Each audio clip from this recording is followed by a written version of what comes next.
தஞ்சாவூர் மாவட்டம் பேராவூரணி அருகே உள்ள மருங்கப்பள்ளம் கிராமத்தைச் சேர்ந்தவர் பழனியப்பன்.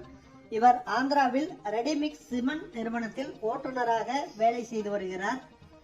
இவருக்கு மனைவி சத்யா, நடக்கவே முடியாத படுத்த படுக்கையாக கிடக்கும் சபரி என்ற மாற்றுத்திறனாளி மகன் மற்றும் 2 பெண் குழந்தைகள் உள்ளனர். இந்த நிலையில் ஆந்திராவில் நல்லூரில் தான் வேலை செய்து கொண்டிருந்த போது அங்கிருந்து லாரியிலிருந்து தவறி விழுந்த பழனியப்பன் சிகிச்சை பலனின்றி சனிக்கிழமை உயிரிழந்தார்.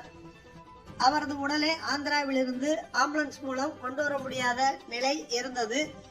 பொருளாதார வசதியற்ற நிலையில் இருந்த பழனியப்பன் குடும்பத்தினர் பேராவூரணி எம்எல்ஏக்கு தகவல் தெரிவித்தனர். பேராவூரணி எம்எல்ஏ சுகாதாரத்துறை அமைச்சர் சுப்பிரமணியனை தொடர்பு கொண்டு தமிழ்நாடு அரசின் சிறப்பு ஆம்புலன்ஸ் மூலம் ஆந்திர மாநில எல்லையிலிருந்து சொந்த ஊரான பேராவூரணிக்கு அருகில் உள்ள மருங்கப்பள்ளம் கொண்டு வரப்பட்டு திங்கட்கிழமை உடல் நல்லடக்கம் நடைபெற்றது. பேராவூரணி எம்எல்ஏ அசோக்குமார் அவர்களது குடும்பத்திற்கு நேரில் சென்று ஆறுதல் கூறி நடந்த சம்பவங்கள் குறித்து கேட்டறிந்தார். அப்போது சடலத்தை கொண்டு வர உதவிய அசோக்குமார் எம்எல்ஏக்கும் தமிழ்நாடு அரசுக்கும் குடும்பத்தினர் நன்றி தெரிவித்துள்ளனர்.